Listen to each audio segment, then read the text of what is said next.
What's going on, freaks? All right. How's it going? I know I'm here a little earlier, but I got to do the show before my Blazers play tonight. So hopefully we can do well in here. And by the way, when you guys send in super chats, put like some comment, like ask questions. I always wonder, it'd be great if you guys had stuff to say and then we can discuss it, That's what they're for, actually. They're for typing in a thought, etc. But like I always say, my channel relies on you guys. We don't really, I don't do ads, like I don't read ads on my show, etc. And so if you guys are out there and you have the ability to help support the channel, that would be awesome. And last night, if you missed the show, we donated $500 to Wounded Warriors, which is a great organization. So there you go.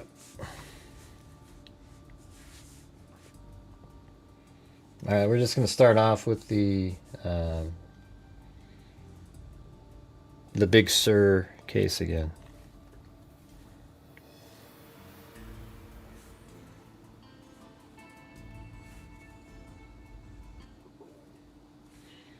And this one's looks like it was updated today.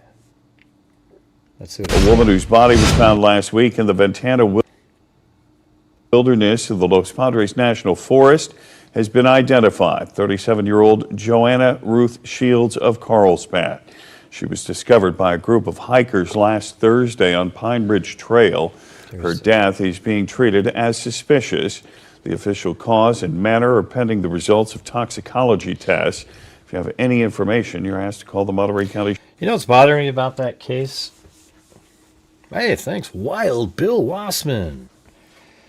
What bothers me about the case is, how come not one article out there talks about arresting or bringing into question or anything whatsoever about the guy that apparently was her friend that was out there? Do you guys notice that? The lack of that? Like, I haven't seen anything about that. Not even when they interviewed these three kids did they say, yeah, law enforcement. It's really strange. It's bothering me. So let's see. Let me go back. Let's just read this one. It says the Monterey County Sheriff's Office has identified a woman who was found dead under what are suspicious circumstances in the Ventura Wilderness area of Los Padres National Forest. She was identified on Monday as 37-year-old Joanna Ruth Shields of Carlsbad, California, per the Sheriff's Office. A forensic medical examination was conducted on Monday, and the official cause and manner of death are pending the results of toxicology tests. Like, why would it matter what the toxicology report said if she has... I guess you got to wait for those, but if she was strangled or something, you could just say that. On Thursday, California State Parks and the Monterey County Sheriff's Office were notified that a body had been seen near Sykes Hot Springs. Her body was discovered Thursday morning by a group of hikers who spoke with KSBW 8 on Friday after returning from their two-night hike in the backcountry. I didn't see any blood. She was pale. She had markings around her neck. I don't want to say, choking marks, but when the firefighters lifted the jacket, he confirmed that she had a big gash on her head. And that was one of the hikers said.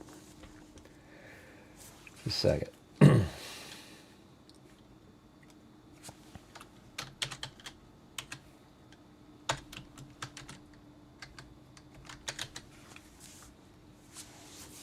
67 people. Man, so that's wild. Weather and darkness prevented search and rescue crews from recovering the woman's body until Friday afternoon, but her death is now being treated as suspicious Well, the hikers said they also came across a man who claimed to be the woman's friend. They said he appeared cold and was shaking. And that's the only time we ever hear this person mentioned. Like, he doesn't show up in any articles. Law enforcement doesn't say anything. There's been no press conferences, nothing.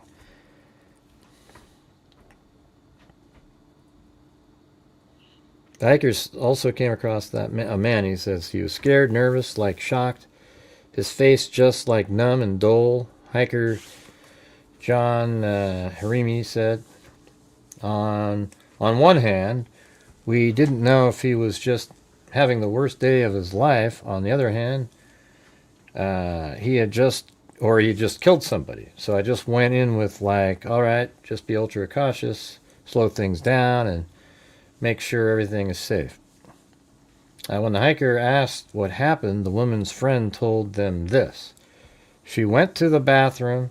She was cleaning herself off in the river around 10:30 a.m. and he went looking for her and then just saw her face down in the water naked. Hikers also gave statements to first responders, but the woman's cause of death is unknown and no one is in custody.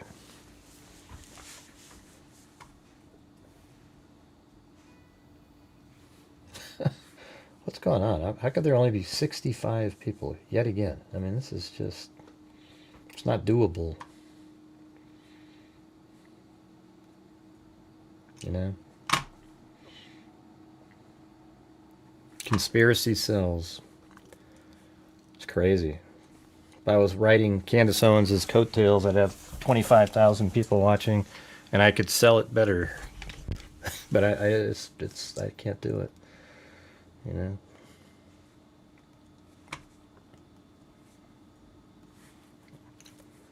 Okay, this one's from today. A woman whose body was found lying. Or actually, that was the one we just did. And this one. This from this morning. Would you shut up, Janet? Get the hell out of here. Nobody's yelling at anybody, you idiot. Get out of here. I'm yelling at you. See, this is what people like Janet do. They come in here, they make their comments, then you say something to them, and they say, see? Get out of here. Stop yelling at people. When was I yelling? When have I sat here and yelled at everybody? That just doesn't happen. You know? You guys are lunatics. Get out of here. All right. Authorities in Monterey County are investigating what they're calling a suspicious death after the body of Southern California woman was found in the Big Sur wilderness last week. According to the Monterey County Sheriff's Office, deputies were told Thursday, and by the way, if you're trying to type in again, Janet, you're not able to do so. You've been removed from the channel permanently. Good luck out there, though, Janet. You're a passive-aggressive person. You came in here, you created a problem, and then I respond to it, and then you go, see? You know, you're one of those types. Typical Karen of the world. Hey, thank you, Alley Cake. Really, what is it? What do you mean, really, what is it? What does that mean? Really, what is it? Can you type a better sentence than that? I have no idea what you're talking about. Really, what is it? Like, I don't just show up to somebody's show and go like this. And there it was. And people go, what do you mean? And there it was. What do you mean? What does "and there it was" mean? I don't know. I just thought I'd type a phrase in and hope that somebody had something to say about it. Let's see. What are you talking about? Was he naked or did a firefighter move a jacket? Okay. There you go. Now I have a sentence. Let's see. Well, I think what happened was the original person or the hikers put a jacket over her, probably flipped her over, put a jacket over her. Then when the hikers came across her, I mean, it's weird, wasn't the? I mean, it's so strange how it's worded because it almost like the hikers didn't see, the guy wasn't with her at that moment. Like, they came across him, it seems like he wasn't right there. They came across the body, and then they came across this guy who said he was with her. You know, so why, you know, maybe he was, I mean, I don't really know what to make of this. I think it's likely that that person has something to do with it. Probably somebody, you know, I mean, I think she probably was strangled and she was nude, and it could be, you know, technically somebody else out there, but it could also be that it's somebody who wanted to be with her in a more sexual way, and she didn't want that, but then he freaked out and attacked her. You know, something of that nature.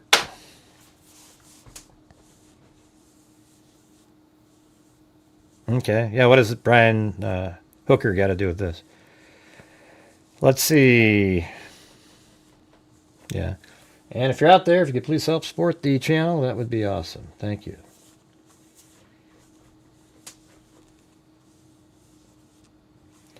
Authorities in Monterey County are investigating what they are calling a suspicious death after the body of a Southern California woman was found in the Big Sur Wilderness area last week. Hey, welcome, Anderson Croydon. According to the Monterey County Sheriff's Office, deputies were told Thursday of a body near Sykes Hot Springs, located in the Ventura Wilderness area of the Los Padres National Forest. Deputies located the body, which was recovered on Friday. A forensic medical examination was conducted. On Monday, Sheriff Coroner Tina Nito identified the body as 37-year-old Joanna Ruth Shields of Carlsbad. She seems to be somebody that's like into like off-road skateboarding or whatever the hell you call it. A forensic medical examination was conducted. On Monday, Sheriff Coroner Tina identified her as 37-year-old Joanna Ruth Shields. The Sheriff Office says the cause and manner of Shields' death are pending the results of toxicology. According to the U.S. Forest Service, access to Sykes Hot Springs involves a hike in the Pine Ridge Trail, which the agency described as strenuous and challenging even for experienced hikers, with multiple river crossings. Elevation gains and losses, so it goes up and down all over the place, are considerable, and trees often fall across the trail, making passage difficult in some areas. Be prepared to make several river crossings to reach the backcountry campsites. And if anybody has any information, call 831-755-3700. You know, and we were looking at this yesterday.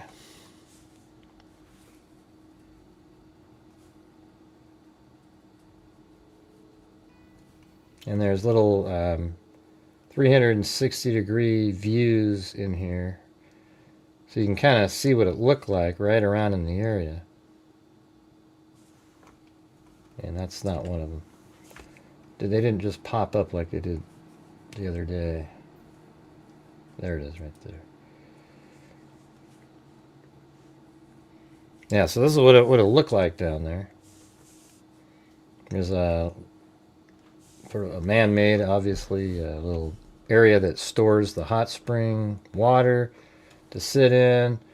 There's other people up here. You know, I mean, it could be some weirdo that was there, and there's nobody else around, and, you know, maybe she did go try to clean herself and attacked her and took off. You know, who knows? I mean, that's the thing, is we don't know. It sounds suspicious what the first guy, what they said about the first guy, but where is that person? How come there's not any, coverage of that guy, the person that apparently went there with her that the three hikers came across?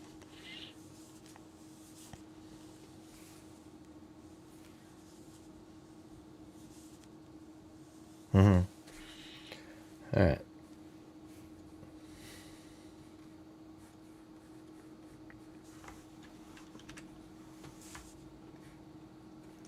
So that's what it looks like right there. And the hike is from way over there. I mean, it's about 8 miles or so. Or maybe, no, I think it was I think it's like 7 walking, but as a crow flies from the beginning of the, let's just measure it. It's 4.5 miles. But, you know, with all the winding and up and down, etc. Let's see if we have any more. Yeah, there's a 360 right there on the same trail. So, yeah, wow. Jesus. Is that really? That's nuts right there. Look at that. Man, that is crazy. Could you imagine? I mean, if you just sort of fell off to the right, man, that'd be... I see mountain bikers ride on stuff like that. Those people are crazy. Thanks, Wild Bill Wassman. So there's one. There's one there. Let's see if there's any other. Yeah, there's a couple right here.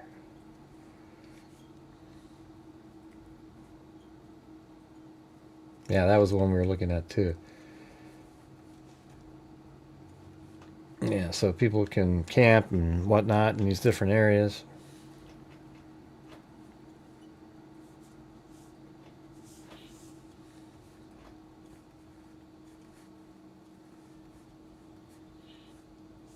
Yeah, so she probably was maybe in the water at some point. Yeah, it seems pretty dangerous, and it also seems very secluded. If if there just happens to catch a time where there aren't other people there, it's a pretty difficult hike. So there might be just certain times that, like a Thursday, might not have a lot of people out there, for example. Yeah, well, there's a woman named Joanna Shields. Her name was given out yesterday. She was with somebody out there, and these 3 hikers came across her body, and apparently, like in the water, with a jacket on top of her. I mean, I don't know where, they didn't say specifically where she was found, but she said the 3 individual hikers said that a person claimed to be with her and came across her body after she said she had to go to the bathroom and clean herself, and then he found her dead, and then these 3 hikers found her. So maybe the first guys who put the jacket on, the guy that she was with, but the hikers said that she had marks around her neck. So it looked like to them, I'm sure they saw what they saw, that they've got marks around the neck. So maybe she was strangled.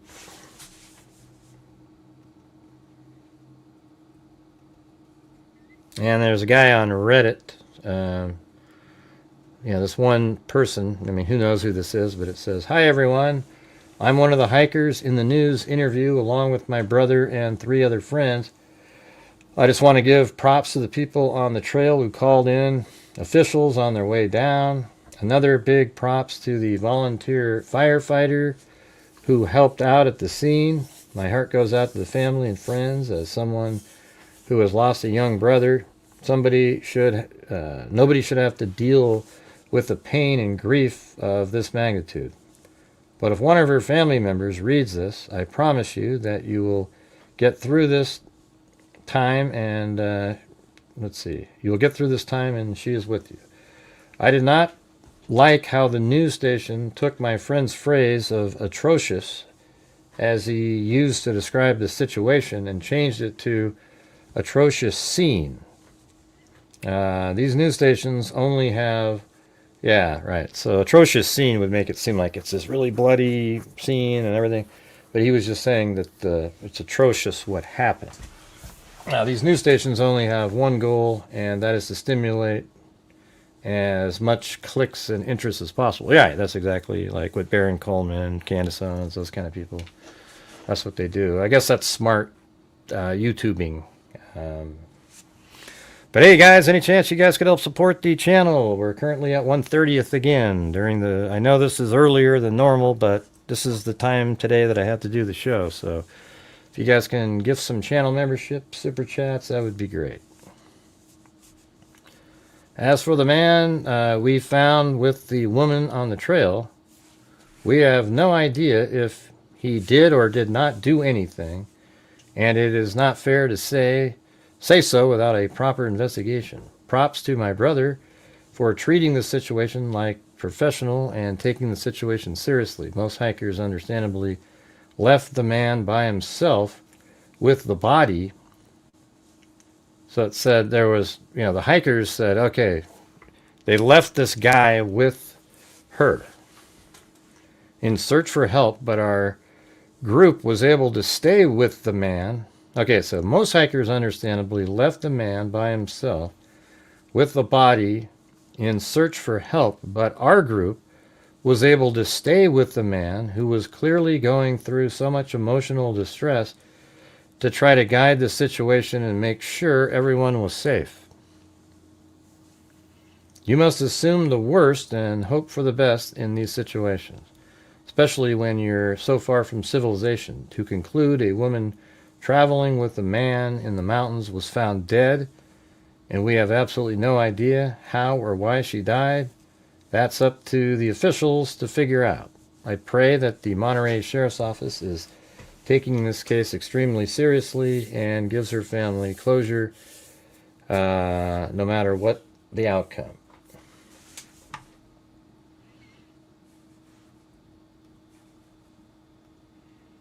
Let's see, I think I have the original. See if we can listen to some of those interviews again.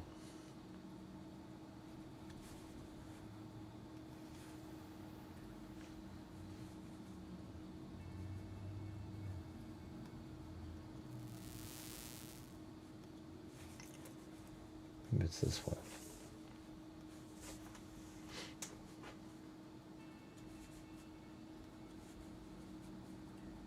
At the entrance to unvicious up with, and they lay out the whole story of what might have happened. I'm Felix. Well, that's her. I think this is the lady, Joanna Shields from Carlsbad. We looked it up yesterday.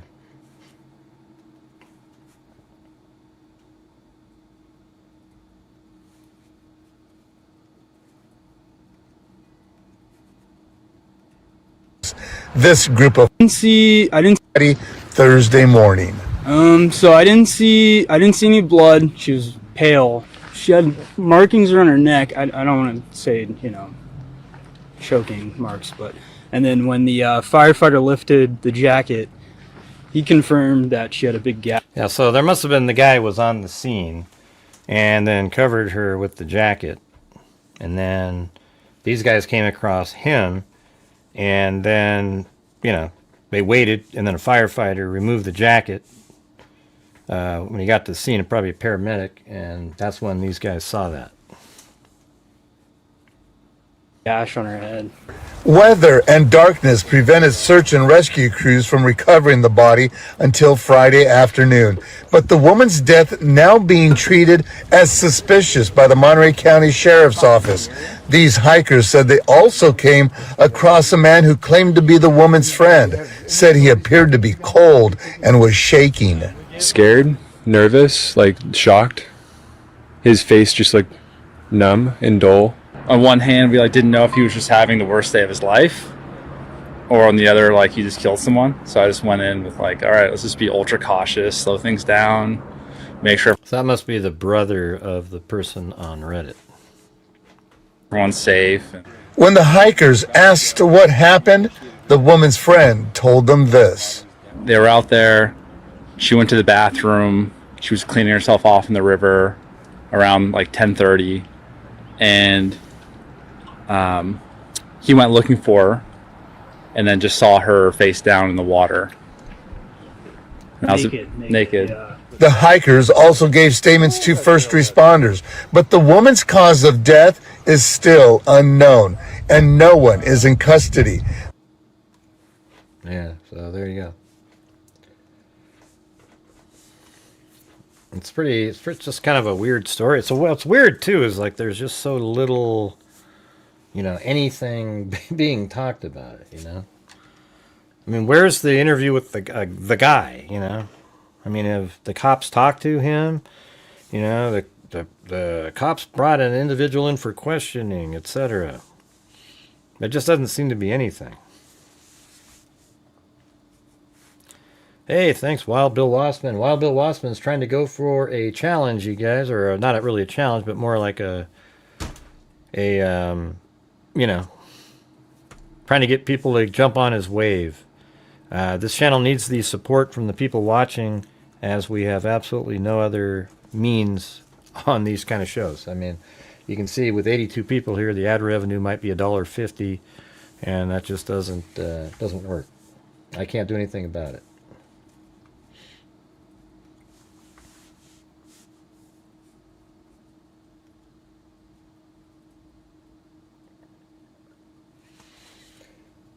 Yeah, so I think that's kind of really all we have in this one. I thought I'd just put it out there again for people that hadn't heard it.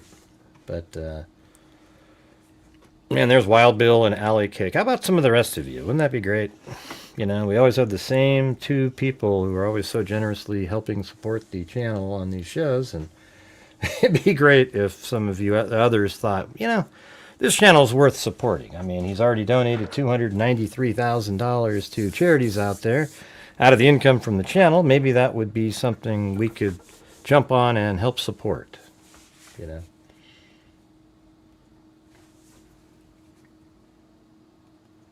All right, I'm going to move over to the Lynette Hooker case.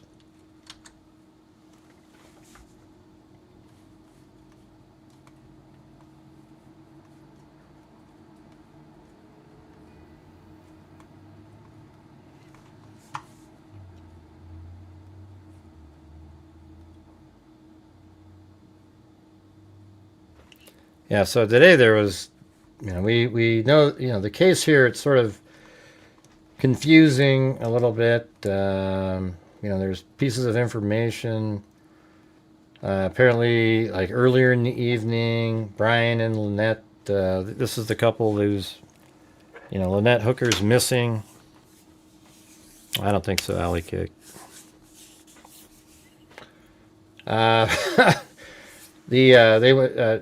Lynette Hooker went missing, and I think on the 4th, if I remember correctly. And then her husband, you know, and her went traveling up here, I guess. They were down in this area, like this beach, partying with some people. And then maybe made it over into this area. And their yacht was parked right here, according to his map. And then maybe they went into this area, and then around 7:30 they come out of here when it's, you know, apparently there were 30-mile-an-hour gusts of wind. That 30-mile-an-hour is a lot different than 20. I mean, it is 30-mile-an-hour wind is so, that could almost blow you if you're sitting on the edge of a dinghy. You can get blown off, okay, easily. So that could be, you know. I don't know, man. It just, to me, this case is crazy because there's too many things that are all happened at the exact same time, but too many of them. I could see if it was one or two things that were just, you know, devastating to helping save somebody, but you got somebody, you know, the paddle of the, because she falls into the water, first of all. They've been drinking. They're in a dinghy at 7:30, getting really close to dark, so it's almost dark outside. It's got 30-mile-an-hour wind gusts out there with waves, etc. And they're, you know, in the dinghy when they really shouldn't be out there.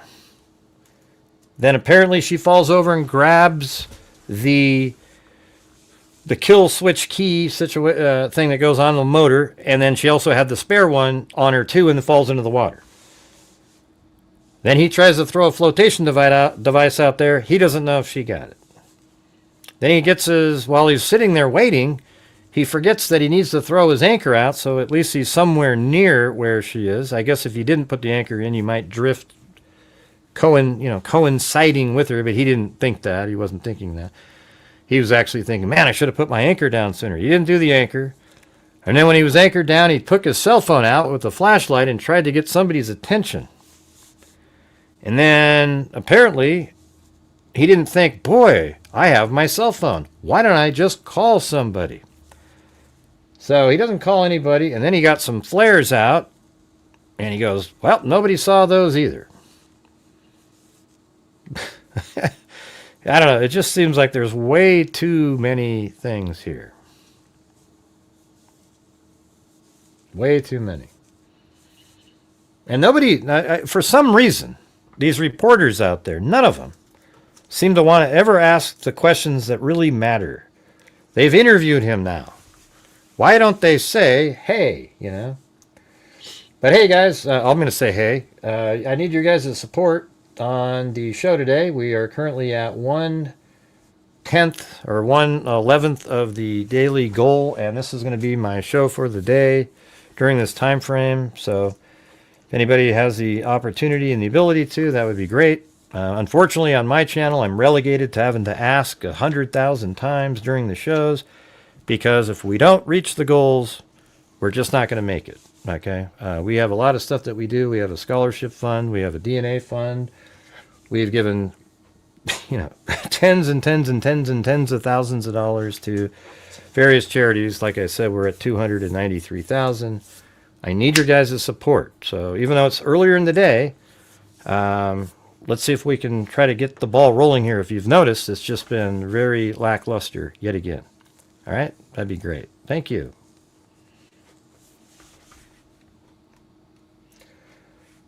All right, let's see what this one says. Brian Hooker, the man who was arrested in connection to his wife Lynette's disappearance in the Bahamas, he's speaking out for the first time since being released from police custody last night. It's been 10 days. Yeah, look at, now he's got the crying going on. Look at it.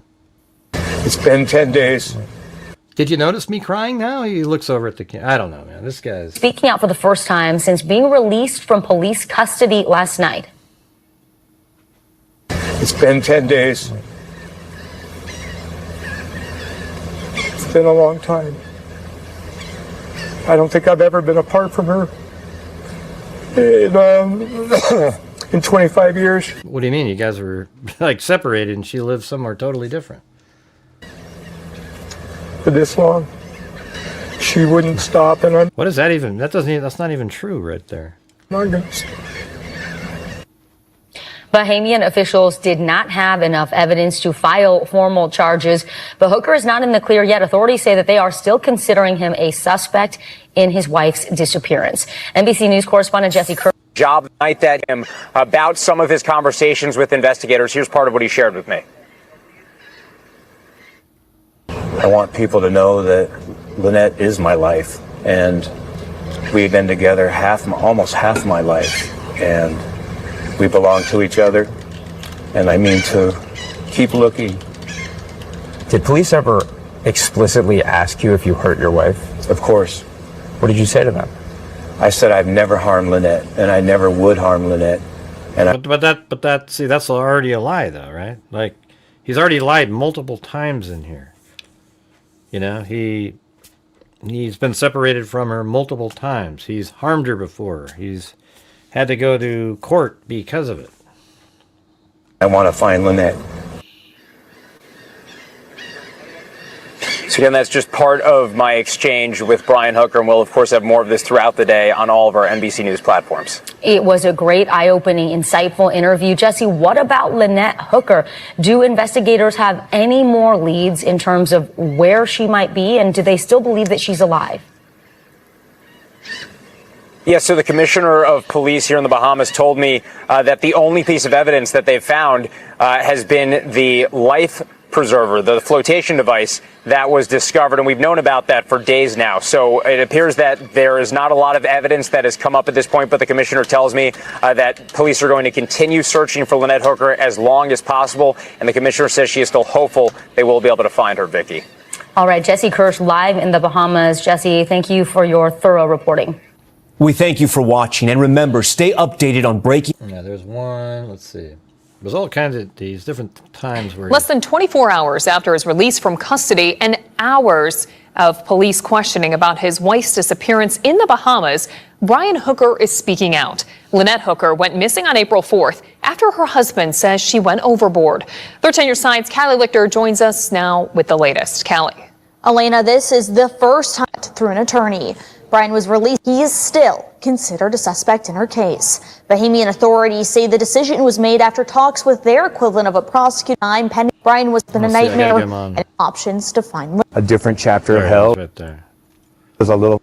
All right. So that's what he looked. That's it right there.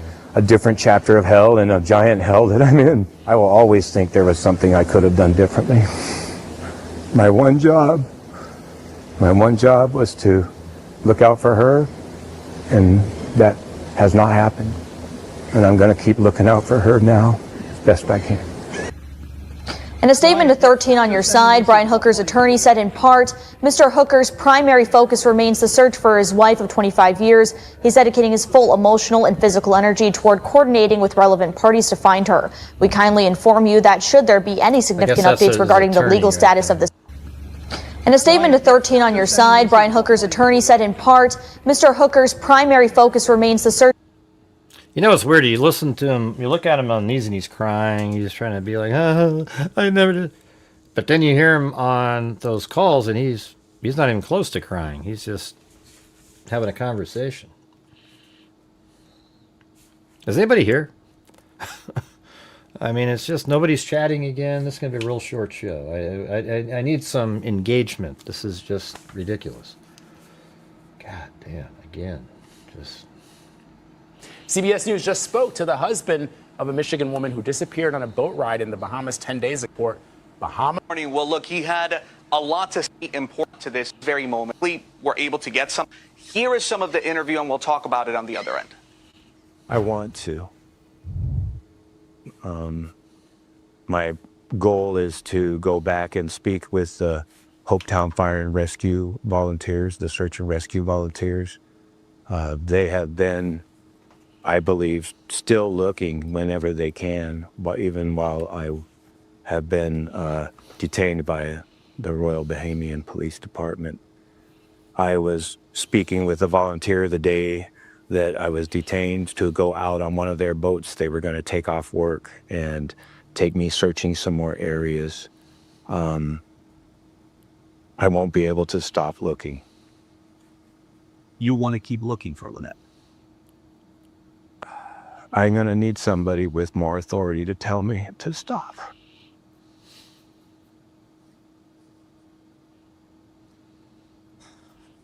Oh, jeez. What a... Look at this.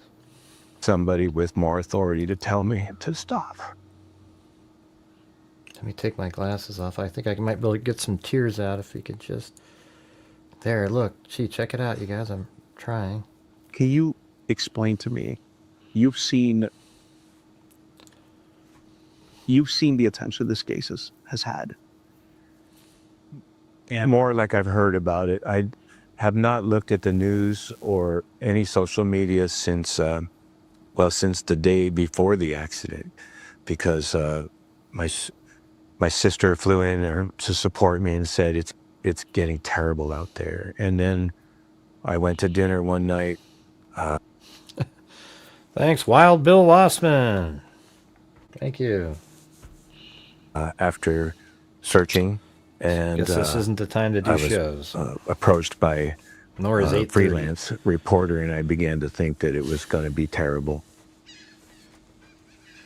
That freelancer was our CBS News producer who had tracked down Brian Hooker for us and asked him if he had anything to say about the ongoing search. Night after searching, and I was approached by a freelance reporter, and I began to think that it was going to be terrible. That freelancer was our CBS News producer who had tracked down Brian Hooker for us and asked him if he had anything to say about the ongoing search. You've seen that video on our platforms. Importantly, the things that we did not get to ask him about: what happened on the dinghy, what happened that night, because his attorney, again, cut the interview short. We did ask him a number of important questions, among them if he believes that Lynette is still alive.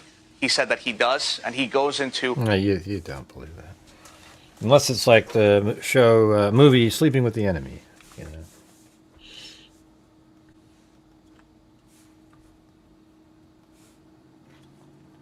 Let's see. The day after his wife disappeared during a nighttime boat ride in the Bahamas, Brian Hooker told a friend that she tried swimming back to the sailboat following her apparent fall over, but strong winds pushed them apart pretty quickly, according to a message reviewed exclusively by CBS News. Yeah, here's these messages. It said, did we just see you all on the news? ABC World News said Lynette fell off boat. Yes, brother. I think we read some of these. Yes, brother, I'm afraid so. Off the dinghy in some choppy seas on the way back to the sailboat. The wind blew me away from her, and she swam towards the sailboat, and we lost sight of each other pretty quickly, as it was just about sundown. I drifted and tried to paddle with one oar for the next 7 hours until I washed up behind the shore of the next island over and was able to get some help finally. Well, you could have got help a lot earlier if you just used your phone. We are all still searching. A lot is going on right now, but I thank you for checking in on us. Being on the news is a huge burden, and I just had my first ever news organization call me a few minutes ago. You're in our prayers. Thank you, friend. Our family is in hell right now. Search and Rescue just called and said they had searched a bunch of areas today. That's what it says. Searched a bunch of areas today, and no joy. They are going to be out tomorrow, but a storm is coming Wednesday. And then here it says, you're in our prayers. Thank you, friend. Our family is in... Okay, we already did that part.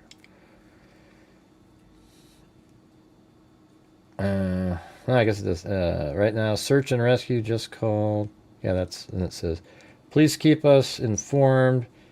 If we can do anything, let us know. And then the next morning, yeah, that was 8:30 p.m. and then 8:17 in the morning, 12 hours later. I know the pressure on you is hard. I'm praying hard, and if you need to talk or anything, let me know. Do you have a place to stay on island, or are you staying on a boat? And any way I can help, please ask. Good morning, Daniel. Thank you for reaching out and supporting us. I got the boat back to the Marsh Harbor yesterday after the fire department brought me back my dinghy. I'm on a mooring ball at a place called Conch Inn. Yes, I think that's one of the...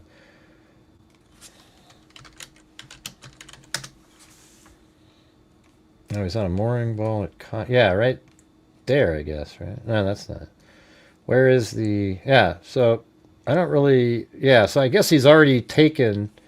He's got back to his yacht and then put it on a mooring ball over here, kind of where he paddled, I guess. I mean, I don't really know. It's kind of hard to... Yeah, so it's... Okay, hold on.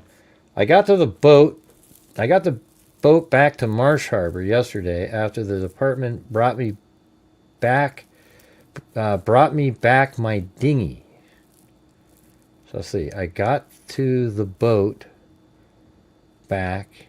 I got the boat back to Marsh Harbor yesterday after the fire department brought me back my dinghy. I'm on a mooring ball at a place called... So that doesn't make any sense. Like, what is? He moored his dinghy? I mean... See, the Marsh Harbor, let's see where that is. Okay, that is Marsh Harbor, I believe, right? This over here. Let me get back to the...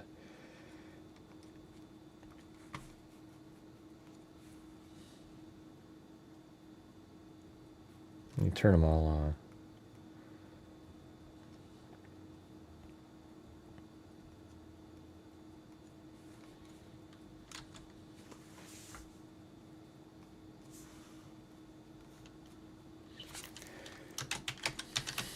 All right, you guys, any chance you guys could help support the channel?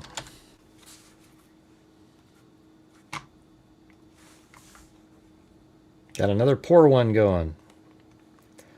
Yeah, so this is Marsh Harbor. So I guess that is, they got the yacht and moved it over there. Let me just read that one more time.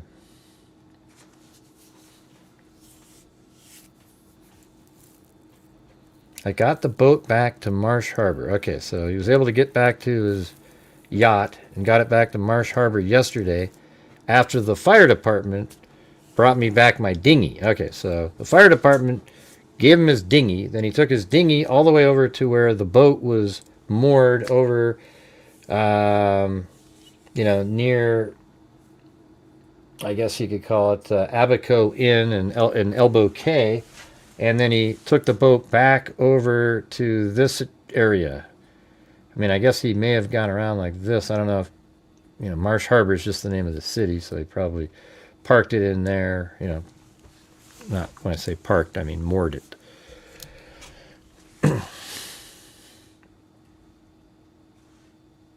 Okay, we currently only have 3 gifted memberships and $11.97 in super chats, you guys. So we're going to need more support from the people watching to try to get to a goal. Unfortunately, I'm doing a show earlier than normal, and we've only got 90 people watching because we don't do conspiracy theories.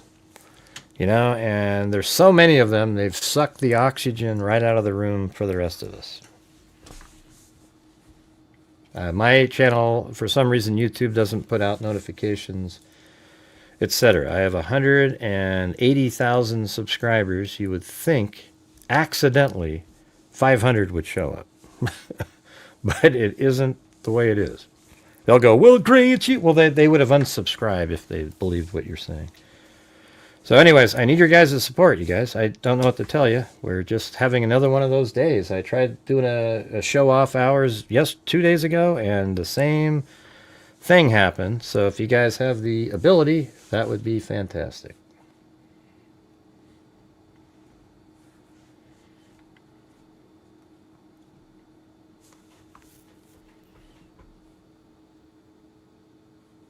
Yeah, he says he came over there.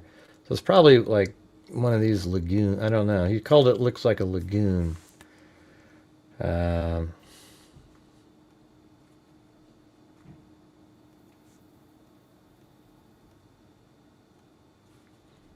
mean, this is basically what he said. He went out like this on a dinghy. She fell overboard right at the end of his line that he drew. Then this is where their boat was moored. So they were on their way to the boat. She fell off. Then all these catastrophic things happened, and she never made it to the boat. And then he paddled and drifted for 7 hours over here after using his cell phone flashlight.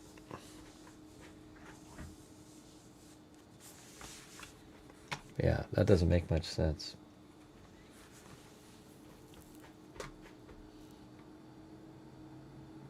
And is anybody hearing what I'm saying? We're just...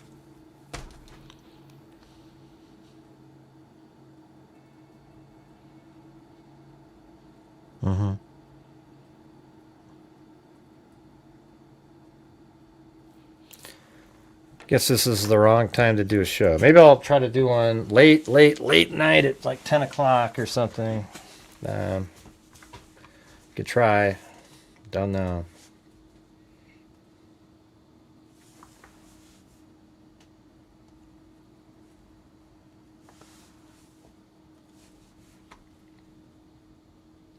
Well, anyways, I just wanted to show you guys the interviews with Brian there. Yeah, it's...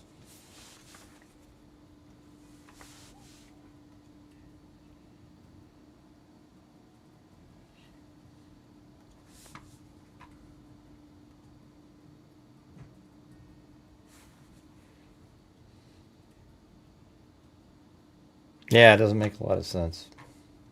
It's just, there's just too many things that went wrong. It almost seems like there's so many that you'd almost have to plan to have that many. Like you're going out when you shouldn't be going out. The weather, 30-mile-an-hour winds. You're in a stupid little dinghy that's no way in hell should be in 30-mile-an-hour winds. And, you have a phone apparently that works, but you didn't use the phone.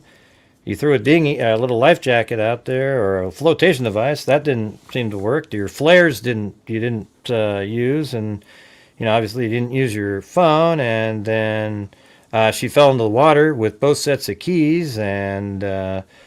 just at an oar, and the oar broke. See, he's trying to explain why it took so long to get across, because he was doing something else. All right? I think it's certain that he had something else. He was doing something else in the dinghy. Although, it's also really crappy weather, so it's like, wow, is that really the greatest night in the world to...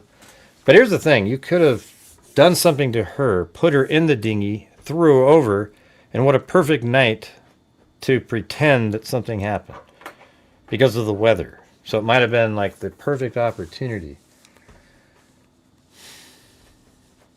I know, yeah, he didn't put the anchor out, let it drift away for a quarter of a mile.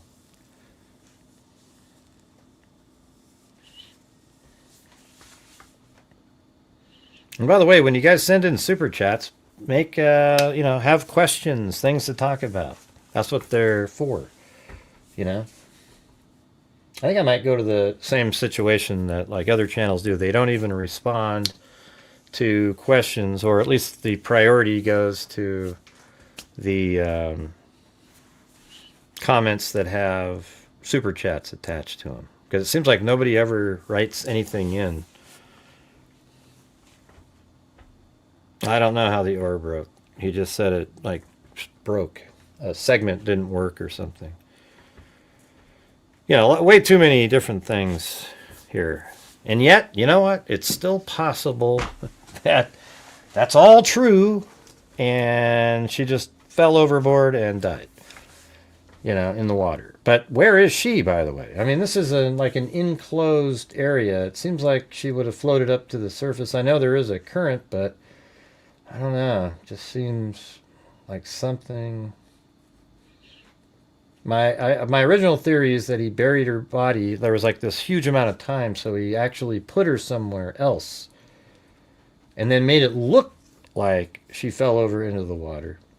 But probably the best scenario would have been to just shove her out into the water in the... but here's the thing. You would have to make sure that she couldn't make it back to land if you did that intentionally. Because if she was a good swimmer... She probably knows how to tread water, and you just sort of tread water. You can make it. Probably pretty warm water, just sort of. So you'd almost have to have her where you had already done something to her. And then you brought her out and then threw her overboard to make it look like she fell overboard. But you'd have to do it in a way where there wasn't any, I guess, physical, like you couldn't tell what happened to her.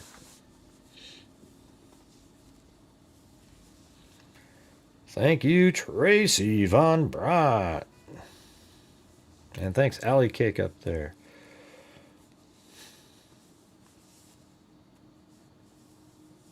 It lets you say LE. You just typed it in. See that?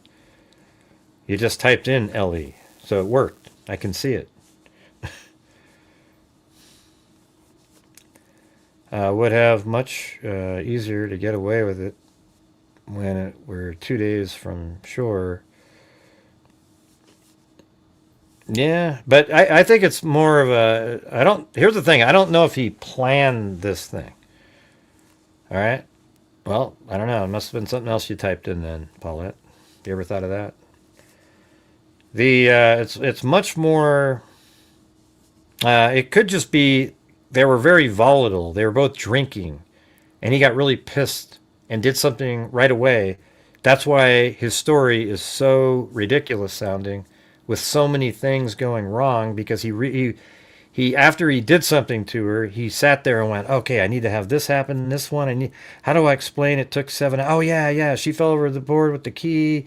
Yeah, the oar broke 2 and one of them broke. So I just had 1 and I sat here and I just sort of paddled and, and so that's the thing. I think it's sort of, I don't know if I wouldn't put it in the first degree category. I'd put it in more of an instantaneous plan, and then he came up with sort of the plan on the fly, and it sort of works because it was shitty weather out, etc.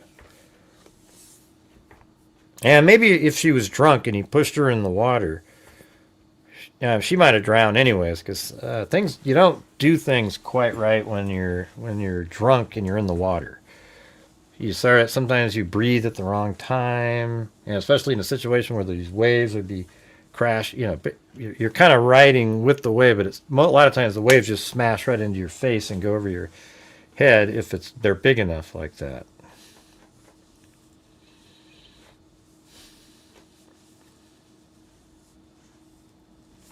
Thank you, Kami.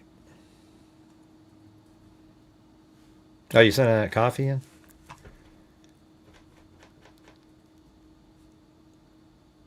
Oh, cool. Thanks. Let's see. Well, there you go. Thank you. I see it there. It doesn't show up in my email, but there it is. I guess I'll have to just check on the site. And thanks, Kami. God, if somebody would do a challenge in here, we could just get to at least 40%. That'd be cool. I don't know. I just wish we had more information. I thought it was cool when he put out that map, but that's his map. I want the map where the app shows where he was, not where he said he was. Like here's a picture of the water, and then this is where I was. And we actually have it. I mean, I did overlay, so let me show you how this all progressed in here. So it looked like this. This is the first one that well, actually, I think it goes the other way around. It's like this. It starts off really narrow down here. This is what he put out. I overlaid it onto the land. So just to show you the accuracy, let me blink it on and off. You see how it maintains the shoreline, etc. So I really tried to keep it exactly the same. And even down below, it's slightly off with the docks down there, but it's really close. All right, and so this little red dot is where I think he said he put the boat. So we sort of used this, right? So then let's remove this one and then go to the next one out. And this is the one that he had this line, and notice how I drew inside the red line that he had. See that?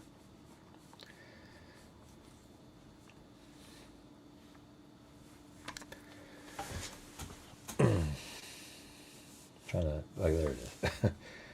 So this is the next one out, and he said he went like this. I'm not really sure why there's this weird jaggedy area there. Maybe he just picked the pencil up or whatever. And then he said that she fell in at the edge of so Lynette fell in at the end of red line. So that means right here, she fell in at the end of the red line. You see that? And then we already know where the boat was right there. So it kind of makes sense that they were headed towards the boat where it was moored. And then it says the anchor dinghy, or let's see. No, I can't. What does that mean? Rancher dinghy? I'm not sure what that says. Or he anchored the dinghy, is what he said. Except there's an A there. I anchor dinghy. Okay, Jesus. I was trying to figure out what the hell that was even saying. Hey, thanks, Shinobi Business.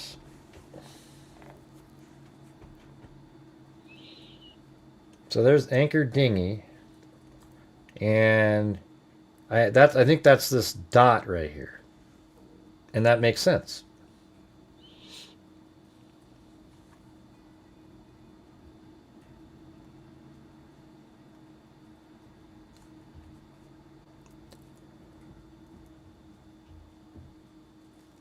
Did I put any kind of marking on there?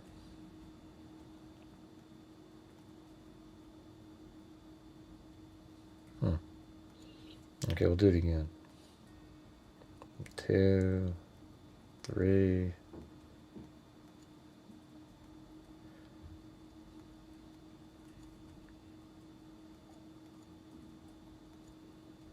Okay. Yeah, so I guess I don't really have the dinghy. Let me put that in there.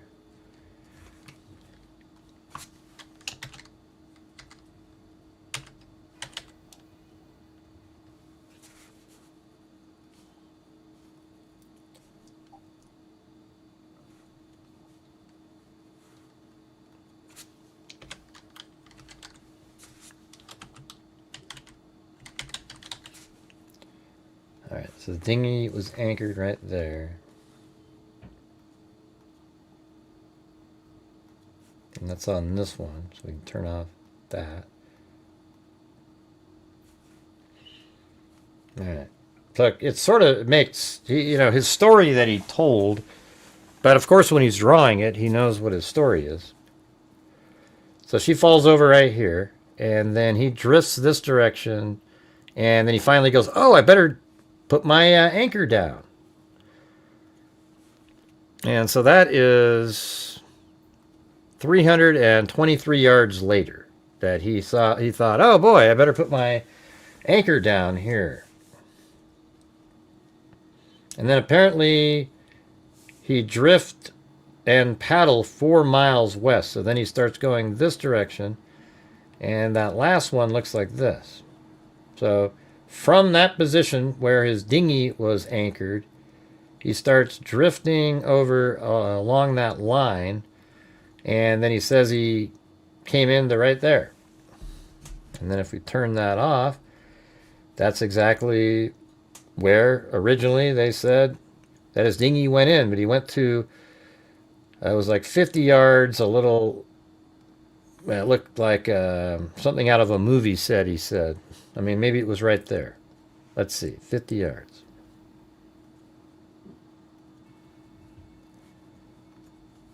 Yeah, that didn't work. Let's see, let me try this one.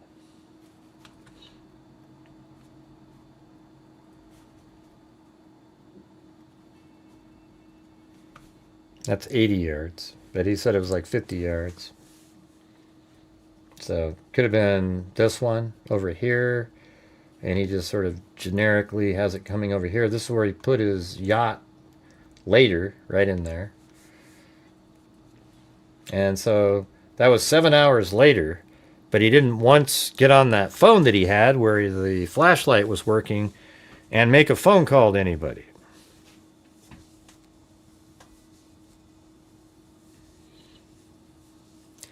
All right, let's see if we get somebody out there. See if we can get a challenge going, you guys. Definitely need something. We're still only at 1/6 of a nightly goal, and this is my show for tonight.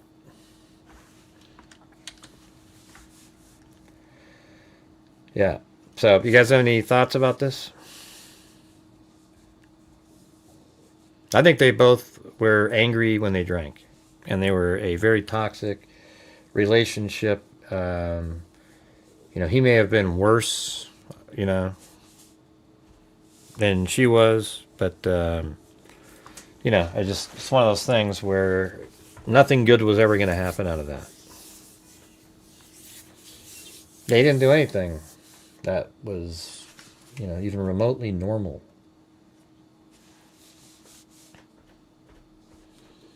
I mean, what did he do that worked? Nothing. So again, he gets in the, they're drinking. They get in there when it's almost dark. That's, okay. First, we could almost just write it down. Let's instead of just having to try to repeat it every time, let's write it down. I'm going to do it right over here. Hold on a second.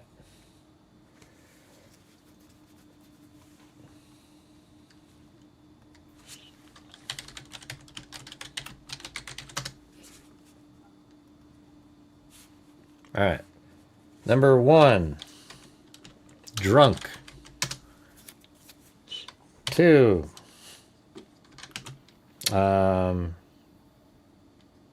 Dinghy, they're in their dinghy after dark, like around sunset. And then 3, did they not have, wasn't there something to do with the life jackets? Like they were just under like flotation devices. They had them, but they didn't normally wear them. Had life jackets, but didn't wear them. Yeah, that's right. He said, yeah, we didn't even wear our life jackets. Right? So we got that.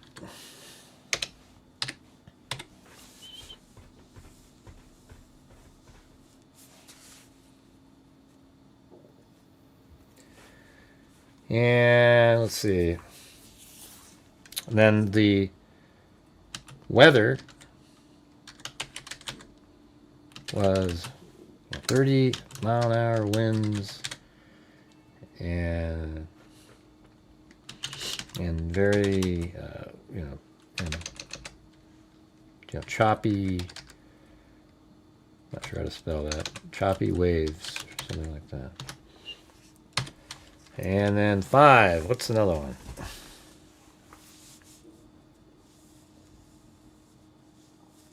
I know. I listened to all the interviews. Nobody asked that question. See, we always think of the things in here that nobody else thinks of. I mean, it's like, how come you didn't ask that question? It's crazy.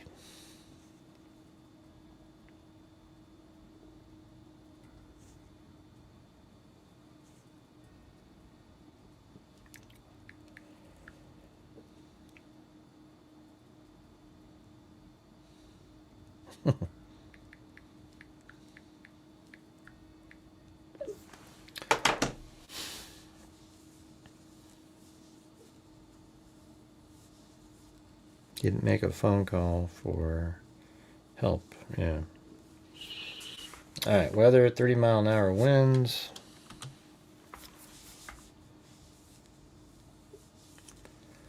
And then it was, well, yeah. Oh, yeah. And then the other thing is, Lynette was bounced out with both motor keys, basically.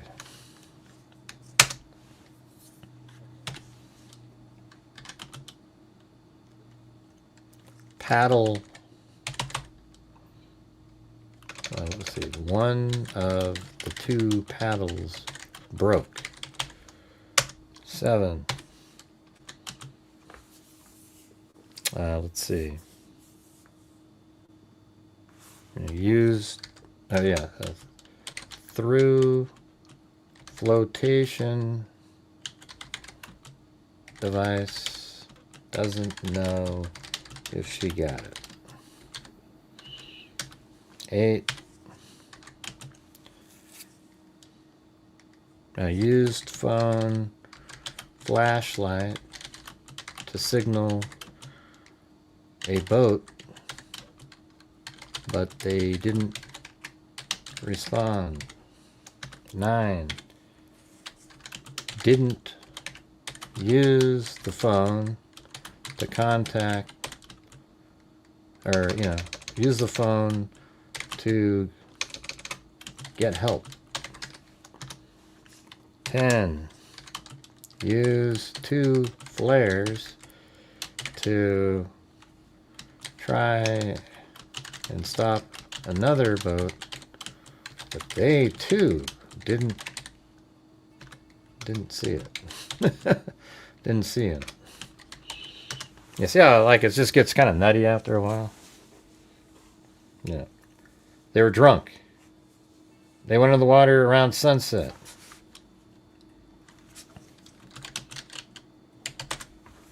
Had life jackets but didn't wear them. Weather was 30-mile-an-hour winds and choppy waves. Lynette was bounced out with both motor keys. One of the 2 paddles broke. Through flotation device, doesn't know if she got it.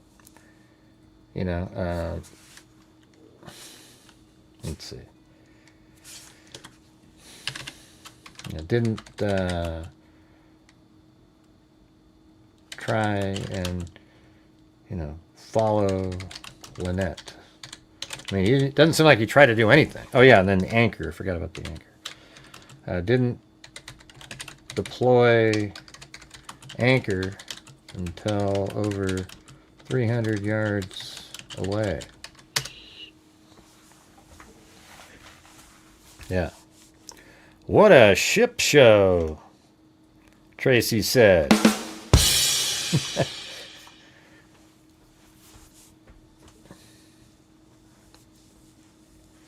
Didn't deploy anchor until over 300 yards away.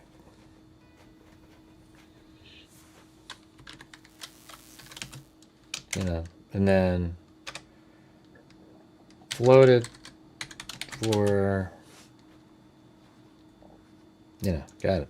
Sounds like 10 hours or something, or, you floated for 10 hours about. Let's just say 9 hours. With one oar until arriving at Marsh Harbor. What else is in this list?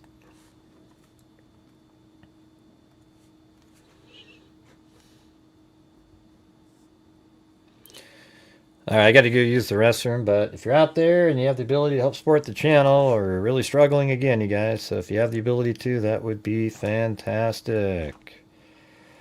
I'm sort of, I don't have the ability to invent money in the air, so this channel relies on you guys, just like every other channel out there, especially, I mean, there's so many of them, but mine specifically needs help during this time because I don't know what it is, but my algorithm is not getting, it's not notifying anybody, like it's not working. So if you guys could please help support the channel, that would be awesome. The only way to survive, you guys, unfortunately.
Hey, thanks, Cheryl Bullock and Tracy Von Brott. Or hold on, where's my...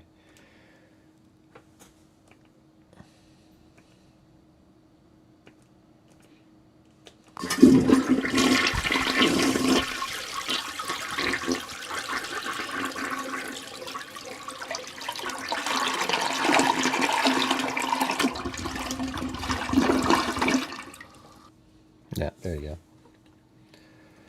Did you hear, Gray? He flushed the toilet. All right, so here we got. They were drunk. The dinghy in the water. The dinghy was in the water around sunset. They had life jackets, but didn't wear them. I mean, what idiots would do that? And I guess drunk people, right? Weather was 30-mile-an-hour winds and choppy waves. Why wouldn't you put your life jackets on? Lynette was... See, that's why I don't believe the story, you guys. I mean, this is just my opinion. I don't know for certain. But I think something happened on land somewhere. And then he, put her in the dinghy and then threw her overboard at some point. And then has to say, yeah, we weren't wearing the life jackets. Boy, it was sure choppy out, 30-mile-an-hour winds, etc. Those are real things. The second one is. And then, she was bounced out, and she had both keys, That's why it took me so long to get somewhere. And, one of the paddles broke, too, so that also made it hard, because if I had both, I could probably get there quicker, but I got to let you know that one of them was broken. That's why it really took me 7 hours to get there, because you would have timed it out. If there was two of them, you'd go, well, geez, somebody doing like that. You can go 1 or 2 miles an hour. You should have been there, an hour and a half or so, but you didn't. Well, I just had one because one of them broke, you see, and so I was doing that. And then I tried throwing a flotation device. If you find one floating around, at least you'll know that I tried to helping. See, I told you the truth when you found it, And then I had a phone that I used the flashlight to say, hey, where are you? Somebody help. And nobody responded. I didn't mean to tell you that part of the story because now it means that I had a phone and I didn't want you to know that I had a phone, darn it. But nobody's asking about it, so way, thank you. And then it's then I took 2 flares out, went yeah, like on The Rock. You remember that with at the very end? He's waving the flares in the air and. Nobody sees those either. And I didn't try to follow Lynette because my story is completely bogus. The woman I love, the one that I've never been away from forever, fell into the water and I just went, screw it, And then I also forgot to put down an anchor so that maybe if Lynette thought she could get to me, I'm right there. And he floated for 9 hours with an oar arriving at Marsh Harbor. That's not one of the...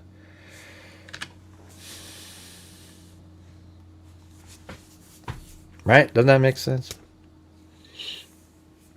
Banks K.Me. Hey, maybe I should flush the toilet more often, huh?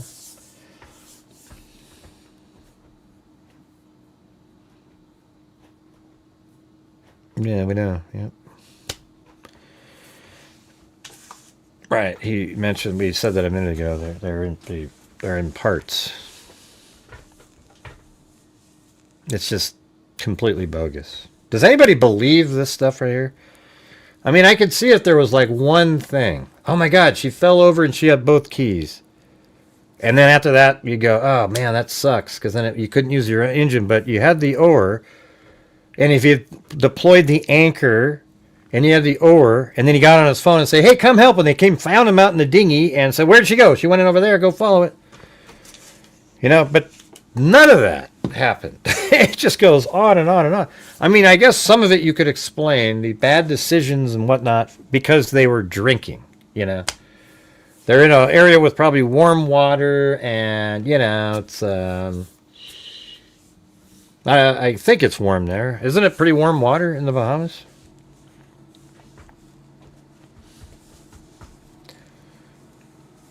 And maybe they got in the boat without the life jackets because they've been drinking and it's warm water and they're like, screw it. But I mean, who wouldn't put your life jacket on when it's 30-mile-an-hour winds and wavy? I don't know. What does the lighthouse have to do with it? Yeah, I just think it was something like Like there's something on a land area somewhere. They do mention going over to here at some point to this little like Tahiti area. So maybe there was something going on over there.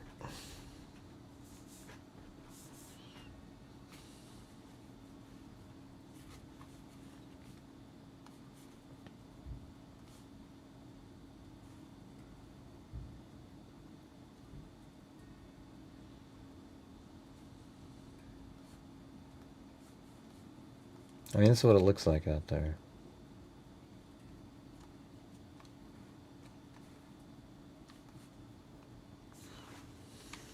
I found the lighthouse the other day, but the lighthouse isn't part of the story, so it's not really... I think everything was sort of in this area. Right in here. Something happened. They need to check... like near the shore on all the land areas around. That's what they should be doing. Because if she fell in the water, man, it seems like, look how shallow that is. I mean, it's clear enough. Just flying around the next day, you should be able to see her in the water. You know what I mean? Like in a helicopter, you wear, Polaroid glasses and whatnot, and just look down, you should be able to see her. Now, if she made it out into this area, it's still... I mean, look at this, how hard it is. If she falls into here, and she's drifting around, and then you have to eventually make it out of this area. And then, not only that, and then you're in another area that's also protected, and then you don't really make it out into the ocean until... and to be honest, I don't know. Let's see which way it actually flows or not in there. Yeah, it just seems like they would be able to find her. So why not just, look on the shore somewhere and see if he put her body out there. All right, guys, any chance you guys could help support the channel? I'm relegated to keep asking. We're not even at 1/6 of just a normal nightly goal here, and we're already an hour and a half into the show, and it's not looking good. So if you guys have the ability to, like I said before, just one challenge or so would get us to a decent number.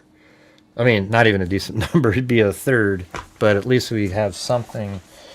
It's just depressing at these levels here. I always find these places so interesting. Like this is just probably a massive underwater volcano at some point. Like a caldera. See how it kind of comes around in this area here, maybe. I don't know. Kind of looks like it. But that is the case on these ones. See, like that? I mean, that's just a huge volcano. Look at that, underwater. See that? And then the top blew off. And then this part here, that's probably really deep right there, I would imagine.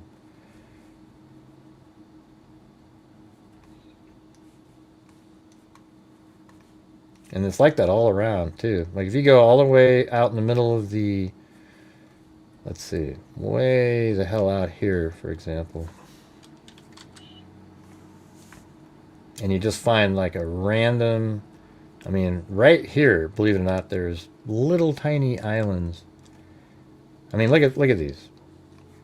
Right there. Boom. See that? And then look at, that's just this really, like a mountain that comes up, and at the very top, that was the crater at the top of the volcano. See that? I mean, how cool would it be to just be able to hang out for a day on a place like this? I mean, how many humans have even been there, Like, it's just... And then there's this really small one right there, really cool looking, That's just... And these are thousands of miles away. Look at that. You can't even see Earth. I mean, dirt, other landmass right there. So if you just zoom in right in the middle, probably... Well, look at that, right there, and then go straight into there. So look at these. None of these are outside. They haven't reached the surface yet. But these are all underwater volcanoes.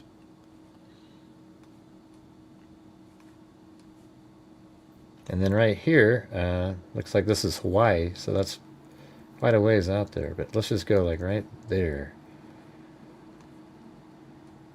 Okay, look at that. Yeah, beautiful little places out there, right? Like, wouldn't that be cool just to have a trip and you just kind of go to each one of these each day in another boat, you know, just follow them along, see what's at them.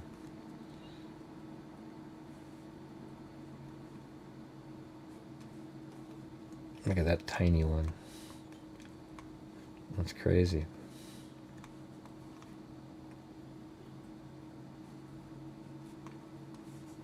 Anyways, little sidetrack there.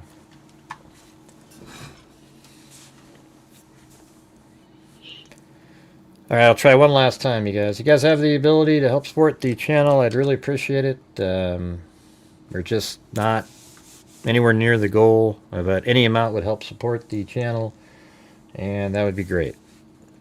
Thank you. Alright, so anyways, I was working on this today too, in the Charlie Kirk case. I don't have anything else to say about the last one. I just pretty much said all I can say. I think it's just a story built to sell a narrative.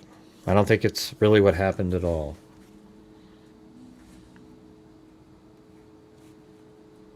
There's a lot of people on Twitter that keep coming up with, they go, God, after the shot, he got off the roof in 2 seconds. And that isn't what happened. He didn't get off the roof in 2 seconds. I mean, look at this. I have this. Let me make that smaller.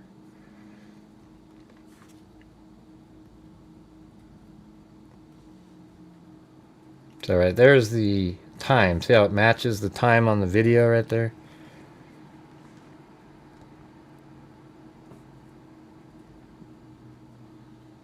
And then you can see him running right there. And so even if you back it up, he's running even at the 34. He's right there.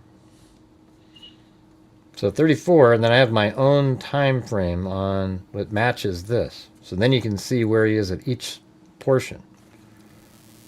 So then when he comes around over behind it, right there, it is 45. And then he runs over to this corner here, and that'll be at, let's see, right here, it's 12:23:50. And they say he hits the ground at 12:24. So there he is. I mean, you know, around that time. So there it is, 12:24.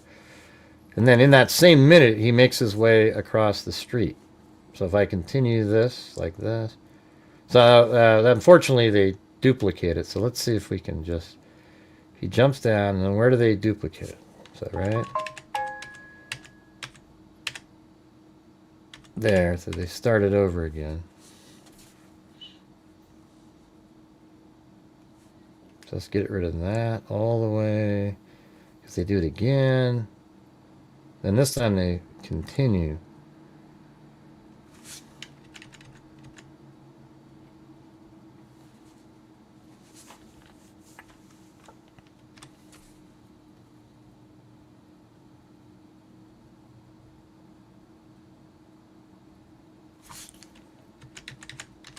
I'm going to use that one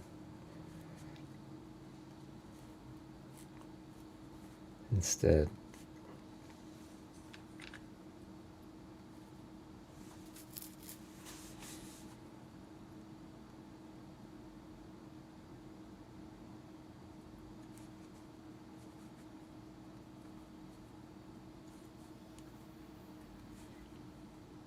Go there. Oh.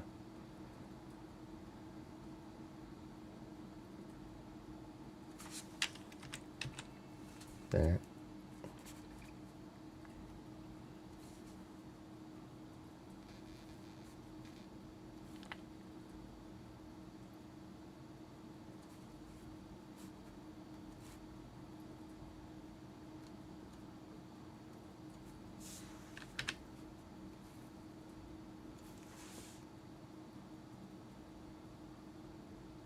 And they do it again. Jeez.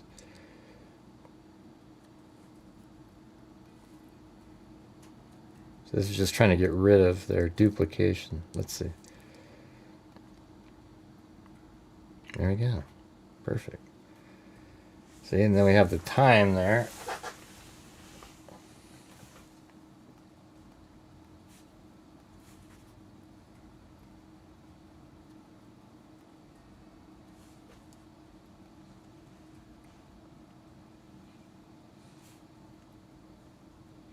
And then he probably doesn't make it across the street for a little bit.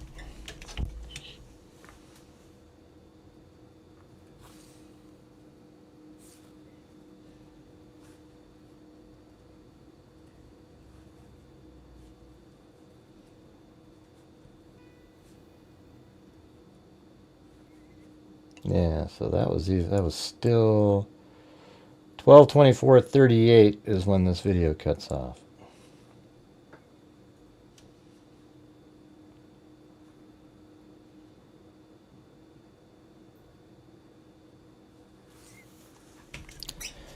Hey, thanks, Alley Cake. I appreciate you trying to keep things going in here. We're down to 70 people, so I think I'm just going to call it a quits here in a minute. You know, obviously people came in for the Hooker, you know, some of the people, and they just kind of left. That's what I always tell people on Twitter. It's the most clear-cut case in almost the history of true crime that I've ever seen. I mean, it's just absolutely crazy. That's why when you see these people, the Baron Colemans of the world, that go out and deceptively try to trick people, he's trying to attack me now because I was on Gary's or at Paramount Tactical show, you know. And I don't believe in anything that Baron does. So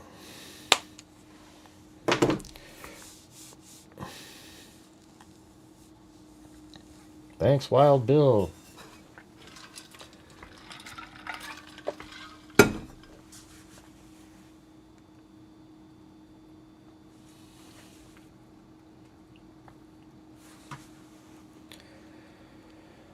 Yeah, basically, Wild Bill, Alley Cake, guys, you know, went above and beyond. Thanks also to Tracy Von Brott, everybody.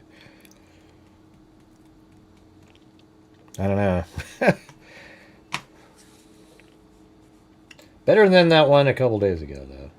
Not much, but.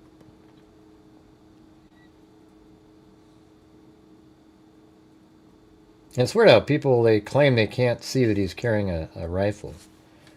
You know, when you see this right here, can't you just see right in this spot, he swings it over. Watch. Right there. Then he catches it.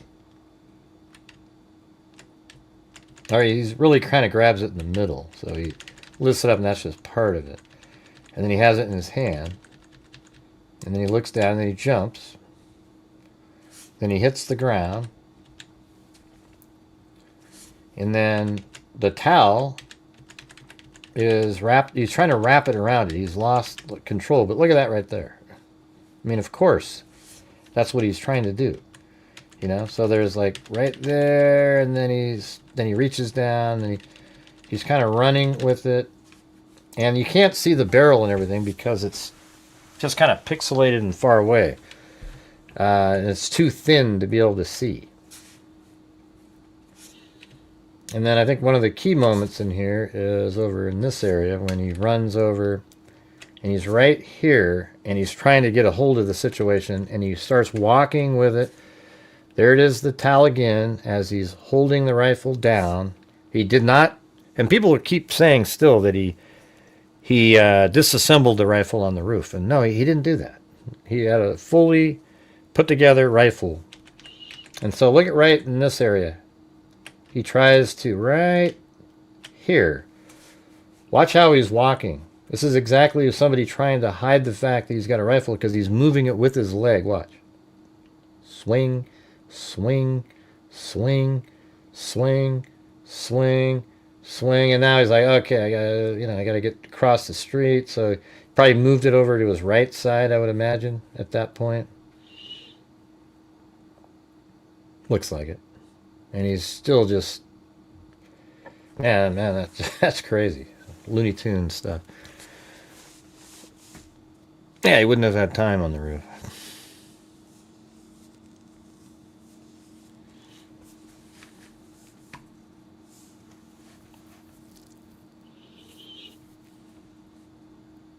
I mean, I love putting it all together. The sad part is it's just so unappreciated by. I mean, I don't even know, man. I could spend 2 hours putting together the most clear, concise thing, and nobody would be here to watch it. And especially none of the trolls. They just wouldn't see it. None of the Charlie Kirk. Candace Owen fan club, would they want to take the time to see something that might affect their belief system?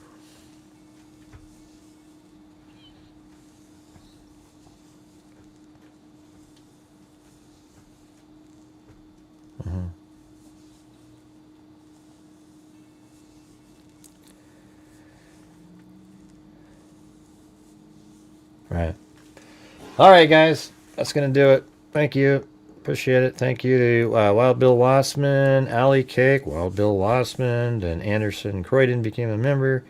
Then we have Wild Bill Wassman, Alley Cake, Paul Ayers, Wild Bill Wassman, Alley Cake, Wild Bill Wassman, Tracy Von Brott, KMTX, Shinobi Business, Cheryl Bullock, Tracy Von Brott, K-Me, Alley Cake, Michelle H., and Wild Bill Wassman. All right. Fortunately, we didn't come close to the goal or anything like that, but hey, at least there were people here supporting the channel. I just don't know how to get more people, It's not my gig. I don't know how to do it. I just do videos. I do shows. But anyways, thanks everybody. We'll see you guys next time. And as I always say, until that next time, be safe out there. It's possible I might come on at like 10 o'clock tonight, but my time. So for the rest of you, good night.